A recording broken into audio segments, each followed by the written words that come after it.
เด้อเพื่อแม่พี่น้องแล้วมันก็สิยาวโพดเด้เอ้าเพิ่นเห็นดอกคุณข่อยเห็นดอกนี้เอาเห็นดอกนี้ต้องเห็นดอกเห็นคนละดอกพูนขนาดแม่นบ่เฮ็ดอยู่นี่ถ้ากันย่างไก่หั่นไก่ดอกงาอ่อนๆเลยค่ะ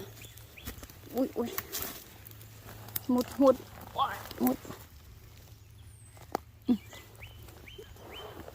ไว้ออกบ่ได้ค่ากับเขา